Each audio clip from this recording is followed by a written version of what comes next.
Hello అండి అందరికీ. Wife of సూర్య కథకు స్వాగతం. ఈ కథను పూర్తిగా వినిన తర్వాత మీకు నచ్చినట్లయితే తప్పకుండా లైక్ చేయండి. అదేవిధంగా సబ్స్క్రైబ్ చేసుకుని మన ఛానల్ని ఎంకరేజ్ చేయవలసిందిగా మనస్ఫూర్తిగా కోరుకుంటున్నానండి. మరిక ఆలస్యం చేయకుండా కథలోకి వెళ్దాం. జ్వరం, దగ్గు ఎక్కువ అవటంతో చందు గుండెలు అదిరిపోతున్నాయి.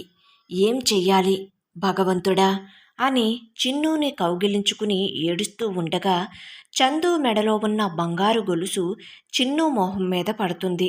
వెంటనే ఇక ఆలస్యం చెయ్యకుండా పెద్దావిడ సహాయంతో బంగారు షాపుకి వెళ్తుంది. ఆ నగల వ్యాపారి చందు తీసుకువచ్చిన వస్తువును త్రాసులో వేసి ఎంత డబ్బు వస్తుందో చెప్తాడు. అదేంటయ్యా, మరీ అంత తక్కువ ఖరీదు చెప్తున్నారు? ఒకసారి మరలా ఆలోచించు అంటుంది పెద్దావిడ బంగారం వ్యాపారిని. సరే, నేను చెప్పిన దాని మీద మరొక 500 రూపాయలు ఎక్కువ వేసి ఇస్తాను అని చెప్తాడు అతడు. నా చిన్ను ప్రాణం కంటే ఇవేమీ ఎక్కువ కాదు అని మనసులో అనుకుని దుఃఖాన్ని దిగమింగుకుని నగను అమ్మేస్తుంది.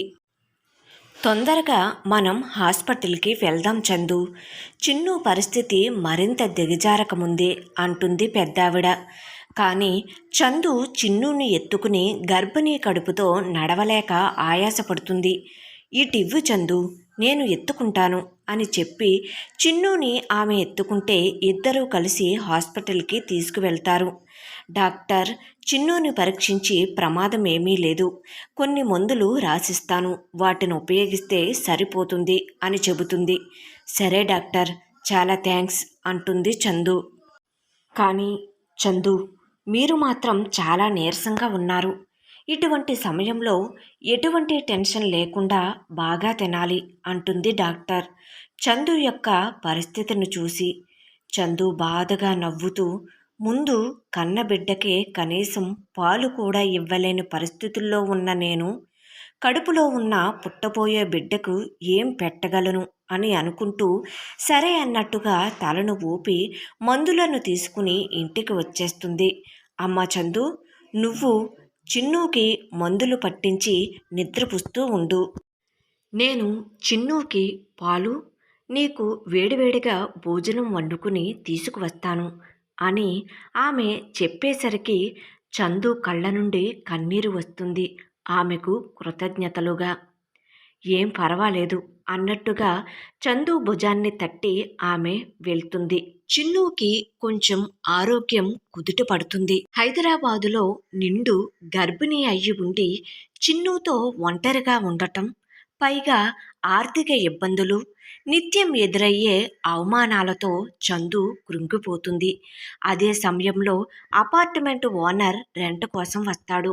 అమ్మా చందు అని పిలవగానే అతడి మాట వినపడిన చందు డబ్బుతో బయటకు వస్తుంది.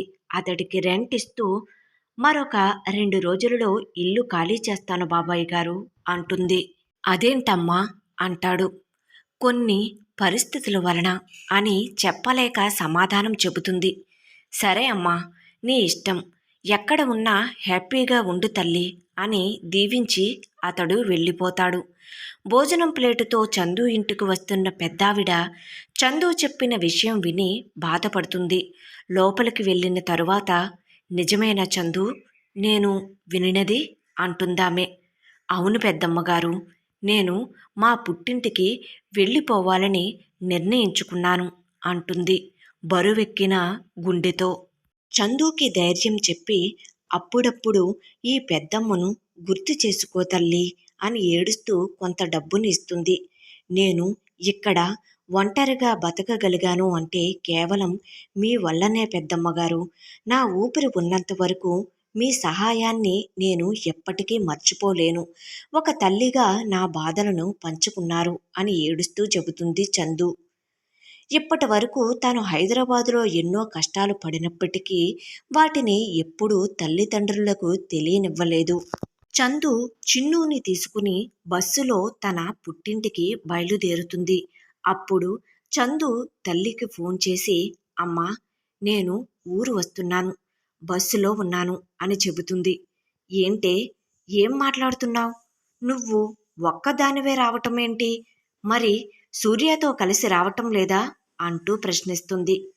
తన గుండెల్లో ఉన్న బాధను పంటి బిగువున ఉంచుకుని, నేను వచ్చిన తర్వాత మాట్లాడతానమ్మా అని కాల్ కట్ చేస్తుంది. వైఫ్ ఆఫ్ సూర్య కథ కొనసాగుతుంది. కథ నచ్చినట్లయితే తప్పకుండా లైక్ చేయండి. అదేవిధంగా కథ ఎలా ఉంది అనేది కామెంట్ సెక్షన్లో తెలియజేయడం మాత్రం మర్చిపోవద్దు. Thank you.